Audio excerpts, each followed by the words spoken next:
Okay, I'm sure you saw that thumbnail and you're here with your critical eye to see how on earth I'm gonna validate that claim. I would be too. So when I began my YouTube journey and I started editing myself doing my skincare routines, I started to notice something about myself that I guess I just never really noticed because previously I would only glance at myself in the mirror throughout the day. And that is this area of my face. Of course, due to the natural aging process, as we get older, the collagen production in our skin decreases, and that minimizes the look of the kind of plumpness of our skin. As well, our elasticity declines, which makes the skin more lax, and on top of all that, gravity takes hold and starts to pull everything downwards, making our skin sag. For me, I see this most in this area of my face. I'm 47 years young right now, but I know that's only going to continue to get gradually worse. And I actually feel that this section of my face makes me look older than the crow's feet do around my eyes. Full disclosure, the things I do to tackle the look of my fine lines and wrinkles and target the signs of aging that do cost money are my skincare products, my makeup. I use skincare devices, mainly radio frequency, high frequency, electrical muscle stimulation. What's the other one? LED. My diet, my supplements. I don't necessarily talk about those things on my channel, but absolutely they are part of my overall strategy to age well. And hydration. Cheers to water, at least it's free. But you know what costs me money when it comes to water? Is I have this endless obsession of searching for the perfect water bottle. The amount of reusable bottles I have in this house is actually ridiculous. If you can recommend one, drop it in the comments below. The thing that I'm going to talk about in this video is actually similar to something I experienced earlier in my skincare journey. I was actually having trouble with acne around my chin. Now I know chin acne or jawline acne can actually be indicative of hormonal acne in some cases, but this was really not generalized to my jawline. It was really in this area of my chin. And I tried many things to combat it, and it was just this recurring problem that I had to deal with. And then I realized I was doing this all the time. It's very hard for me to bring myself to do it even now because I've really worked to train myself not to do it. Hang on, let me wash my hands again.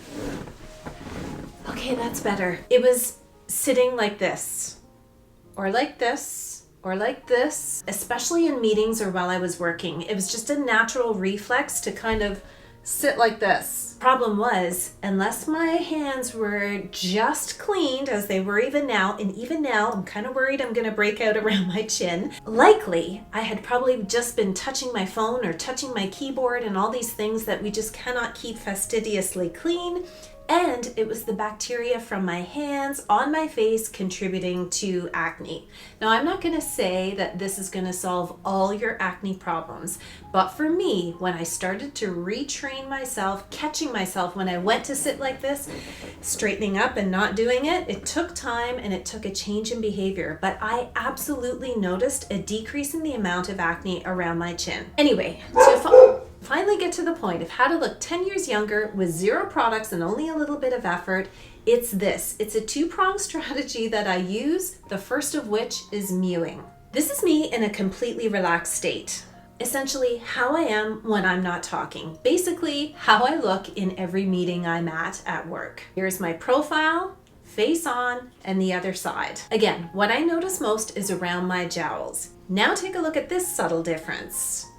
Profile, face on, other side. And let's see a little side-by-side comparison. You know how I do it? I'm doing two things, and the first one is called mewing. Although I didn't know I was actually doing this internet craze because I've been doing this all my life. The idea behind mewing is that you can change the shape of your jawline by altering the placement of the tongue inside your mouth. As in, letting your tongue rest on the roof of your mouth in a relaxed state with your mouth closed. My tongue does that naturally when I'm in a relaxed state with my mouth closed, so I was shocked to hear that not everybody is like that.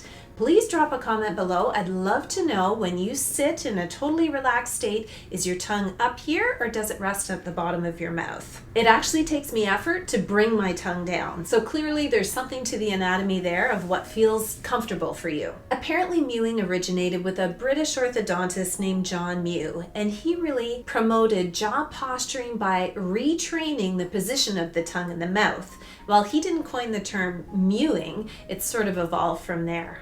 And it can make a noticeable difference, I think, especially from a profile view. Go and try it yourself. Take a selfie before and after doing this technique and tell me what you see. The second step that I was referring to that I do, I believe is actually arguably more important than mewing, and that's because mewing was just a natural state for me. This is what I kind of retrained myself to do, and it's very subtle. I do a very small, subtle smile. The very smallest amount of a smile, I think, really targets this area of my face, and that combined with mewing and a little bit of good posture makes an incredible difference in how I look. Training myself to have a natural sort of smiling countenance has taken intention, and essentially training or retraining my brain very similar to how I train myself not to sit like this. And over time, it's become a more natural state for me. I have to say, I've seen people literally say on social media, a way to target your fine lines and wrinkles is to stop smiling. What kind of life is that? And let's face it, it's been posited that even forcing a fake smile will trick your brain into thinking you're happy, which can have a positive effect on mood. So honestly, it's just a win-win strategy. I have people ask me all the time on my socials, Instagram, TikTok, and here on YouTube, what work have I had done on my face? And I like to be very transparent about it. I'm age 47, and to date, at the time of filming, have I done Botox? No. Not yet. I never say never, because who knows what next year or the years following could bring. Have I had facial plastic surgery? At the time of filming, no. So all of these fine lines and wrinkles and sagging skin and hyperpigmentation, they're all naturally mine. I make light of it, but I do actually like representing my age group in this way. Do I like to minimize the look of my fine lines and wrinkles? Well, of course. That's why I started my skincare channel, is to really talk about some of the products and devices I use and things I try and stuff like this video today to help myself look and feel actually healthier, I think, is more important than younger. So when it comes to my skin, healthy and hydrated are my two most important pillars. And that in turn helps to reduce the look of my fine lines and wrinkles. And if you don't believe me, just take a look at this before and after. This picture is in my early 40s. My skin is dull, dehydrated. My fine lines and wrinkles are deep. And this one is in my mid 40s. And you can see my skin is far healthier and in better shape. The look of my fine lines and wrinkles are diminished because my skin is healthy and hydrated. I would love to hear your thoughts in the comments below on my two-step strategy of using mewing combined with a subtle smile in my relaxed state and what you think about it.